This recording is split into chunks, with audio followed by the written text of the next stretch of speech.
How are you doing today, sir? I'm good, man. Good to see you. Nice to see you. I'm going to start with, I would imagine that working with Peter Berg and Marc Wahlberg was fucking cool. Yeah, super cool. Right, so what maybe surprised you about working with the two of them that maybe you weren't expecting? I don't know if I was surprised. I just had my own challenges in figuring out my own way and my own language to fit into their pre-existing mode of working, because they have such a shorthand. So you got to like establish your own way. And I was like, how do I cut through and make my own space in this? And one of the things I did was I went back and watched all of like Peter Berg's movies. And I remember it in Lone Survivor. I love Ben Foster. He's one of my favorite actors. And I remembered him in Lone Survivor. He was quiet, but I always remembered finding him anytime he was on screen.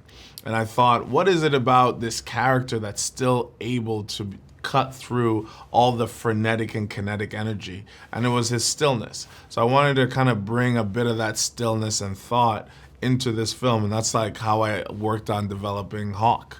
I was like, I wanted Hawk to always feel present, always feel like he's thinking and is aware of his surroundings, and that you'll always pick him up because there's a clear juxtaposition to all the action and movement and momentum that's going on in the film. I would imagine every time you make a project, you never know what you're going to be shooting on the first day. What do you typically like to shoot on the first day? Oh, and what did you shoot on the first day of this? It was so many things. This movie was everywhere. I mean, we were doing so much. It was always something new. And the thing about Peter is he has like 4 or 5 cameras going. I think one of the first things was that in the gym, boxing, where I pick the guy up and I slam him on the ground, and we're doing like the UFC kind of cage fighting.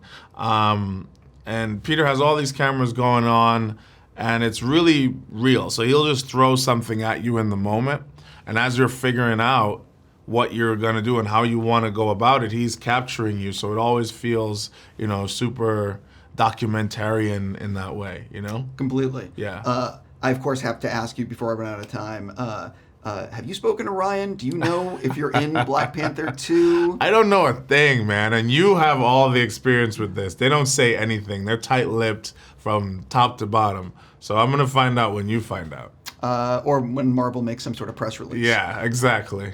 So we spoke for 9 days before I saw the movie, and now that I've seen the movie, it was one of my favorite films at Sundance. Oh, thank you, man. And I believe you executive produced it. Yeah. So for people that have only heard the title and are not really familiar with it yet, like what can you tease people about it? And because I know it, there was a very strong reaction by a lot of people to the film. Of course, yeah. The film was received incredibly well. We won one of the grand jury prizes at Sundance. And it is about a man with a very particular job in the afterlife. His job is to interview spirits for the opportunity to be born. And that's what I'll give you. It's a heavy concept, but it's executed very simply and very direct, and it's a beautiful conversation and celebration of life. 100%. Yes. Yeah. It's one of those. Do you know? I believe Sony picked it up for worldwide. Sony Pictures Classics is our partner in distribution on this bad boy, and they're the right people. They know how to curate conversation, and it's one of those conversational pieces. It's one of those pieces that I think audiences aren't always aware that they wanted it until they get it and they see it. Yeah, do you have any idea when people might see a trailer or when it might be coming out? It's coming. We're figuring out what to do with it, but it's coming, and we're super excited. It's gonna land, and we hope that people love it. Completely. Jumping one last question on Spenser. I would imagine this was an awesome experience. What's like a day or two that you will always remember from shooting? Day or two. Well, there's a couple. So first off, that day with the big truck scene and seeing that happen, and just like seeing the scope of that. And being blown away by it, and all the guns and everything, the cameras roaring. It was just so, like I said, kinetic and wild. And then there's a scene where we go to Cissy's house, and all the dogs are in the house, and it literally was about 40 dogs. 40 dogs in a house, and Peter Berg is on a God mic, and he's like, "Get the dog's face! Get the dog's face! I want to get in his eyes. I want to know what that dog's thinking.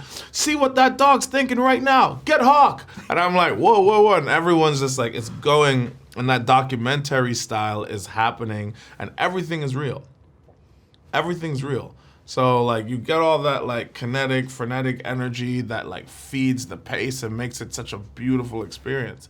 And Peter, you know, he's a genius. He knows what he's doing. He puts it all together, and there's a level of, like, foresight to know how everything's going to come together. So that was one of my favorite days, because I'm a big dog lover. I just don't own a pet because I don't like feeling like I own things. Yeah.